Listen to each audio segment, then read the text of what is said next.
Magandang araw mga kaibigan. Bigyan natin ng reaction, opinion itong article published sa Billionario News Channel. Isa na namang senador na sumausaw sa World War between Chinese Embassy and the Senate.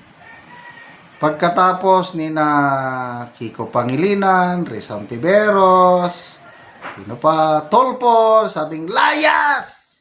Tapos, ito, Senator Soto, deklara persona non grata. Ito na naman, ehersito, nakisawsaw. Okay? I don't know kung anong klaseng pag-iisip nitong mga senador na ito. Ehersito wants Chinese envoy replaced after World War with PH official. Anong karapatan nyo, mga senador? Pwede kayong magsalita. Kailan, do you have the power na palitan? At kung gusto nyo talagang palitan, anong mangyari na lang sa relasyon natin with China? Ay, nako. Senator G.B. Ejercito on Thursday called for the replacement of a Chinese embassy official in Manila, saying Beijing's recent statements have only worsened already strained ties amid tensions in the West Philippine Sea. Ejercito's remarks came after Chinese embassy spokesperson Ji Lingpin accused some senators of trying to intimidate Chinese diplomats, an allegation that sparked fresh backlash in the chamber and further raised tension with Beijing. The Senate had earlier adopted Resolution number 256 condemning the embassy's remarks, which lawmakers said attacked Philippine officials asserting the country's sovereignty and maritime rights. Ejercito said Chinese diplomats were expected to help cool tensions, not inflame them, stressing that they were guests in the country. Sabi ni Ejercito, nandito sila sa host country. They have been very hostile against officials of our country. They should be fostering, improving the camaraderie and relationship between the two countries.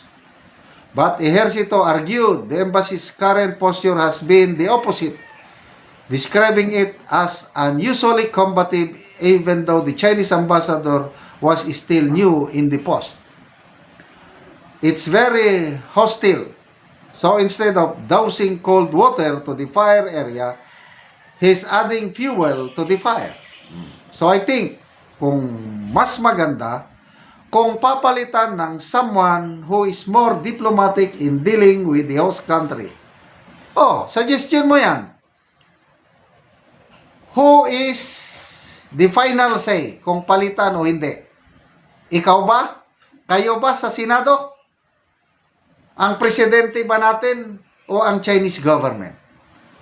Ang alam ko, kung ano ang gusto ng China na ilagay, yun. Wala kayong karapatan na patanggal. Ganun lang yun kasimple. Hindi ako pro-China. Pro-people ako. Nagsalita na nga ang Department of Foreign Affairs sa isang sulat kay Senator Risa na unang nagsalita laban sa Chinese Embassy na yung mga tension between countries, dapat hands off kayo dyan. Sabi ng DFA Secretary, trabaho namin yan. Kung mayroong sigalot, dapat yung tension na yan, diplomatic channels, hindi sa media. Ito na naman, dumagdag na naman itong Senator Ejercito na akala mo na, I don't know, how do I describe itong mga senador na ito?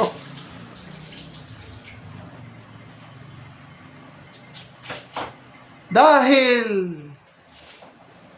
nagsimula ito, ulitin nga natin, kung wala sanang pinagsimulan, dati tahimik naman, di ba?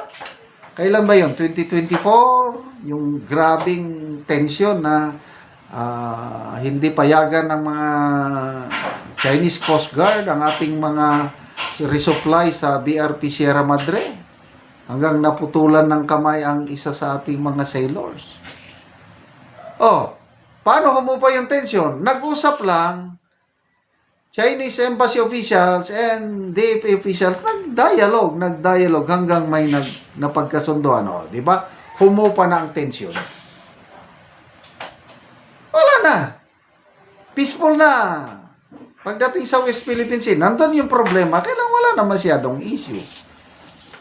Bakit sumiklab na naman ang issue? Dahil sa ating nagmamagaling, I don't know, nagtapang-tapangan, na sobrang pagmamahal sa ating bayan, Commodore Tariela, nang dahil lang sa ginawa niyang katatawanan ang mukha ng Chinese President.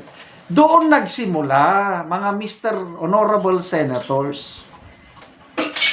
Kaya pagsabihan nyo si Commodore Tariela, muntik kong sinabing Tariela lang nasasaktan si Tariela pag hindi mo daw banggitin ang ranggo niya. Kaya, sorry na lang, Tariela, kung hindi ko mabanggit ang inyong ranggo. rank consuls. Sabihan nyo, si Commodore Tariela, na huwag niyang ulitin yon para, pagkatapos na mabastusin ni Tariela ang Chinese President, siyempre, hindi ako pro-China. Naiintindihan ko lang ang Chinese Embassy, it's their duty to protect the dignity of their country, especially their president. Nagpalitan na hanggang ngayon, hindi pa rin umuupa. Gusto niyong palitan ng Chinese ambassador, wala kayong magagawa. Karapatan yan ng China kung sinong ilagay. And I believe, kasi nasanay itong Philippine government, senator natin, yung mga unang Chinese ambassador, pag may ganyan, tahimik lang. Hindi masyadong nagsasalita sa media. Kung magsalita man sa media, calculated yung Iba itong Chinese ambassador ngayon. Bago siya na-assign dito, doon siya sa US. Chinese ambassador siya sa US. Alam niya kung paano i-deal ang US. Kaya ngayon, nandito siya, kinaya niya ang mga US doon. Sanay na siya doon, makipagbalitaktakan, makipagbardagulan sa US. Dito pa kaya sa Pilipinas, hindi niya kakayanin ganon. Tapos, papalitan niyo.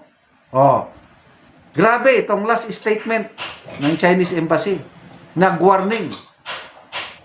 Are these senators prepared to compensate the loss of incomes of millions of jobs of Filipinos? Correct. Mag-isip kayo, mga kagalang-galang na senador. Maawa naman kayo sa mga OFWs natin. Maawa kayo sa mga Filipino farmers na nag-export ng mga produkto nila sa China. Maawa kayo sa ating bansa. Kung pwede ba, pabayaan nyo na lang ang DFA na resolba sa sigalot. Sila lang dapat sana ang magsalita. Salamat mga kaibigan sa inyong pagsubaybay sa ating channel. Nakakatulong kayo ng malaki sa tribong Talandig ng Bukidnon dahil ang income natin sa channel na ito is pantulong sa tribo. Namimigay tayo ng libreng yero at pako para makapagpatayo sila ng mas maayos na tirahan. Panoorin nyo ang video na ito.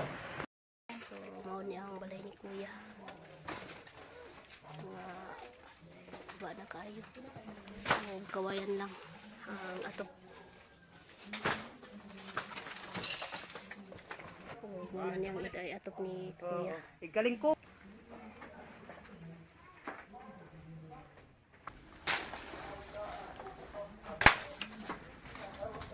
Sugabok na gid kaayo. Kawayan lang. Kayo ang atop ni Kuya. Kawayan.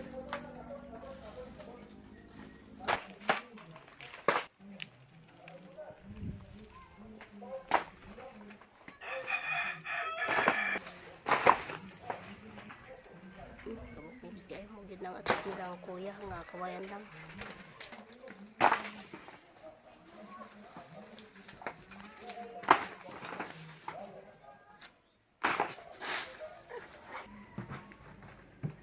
Budai ko na niya.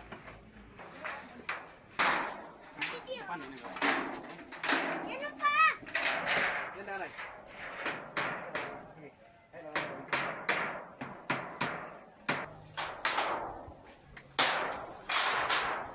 Ay, kalang ko bro. Ay nalugay apat tunto igura pa makalisod ka bali mo to eh. Balay o katop na gyud sila og bago.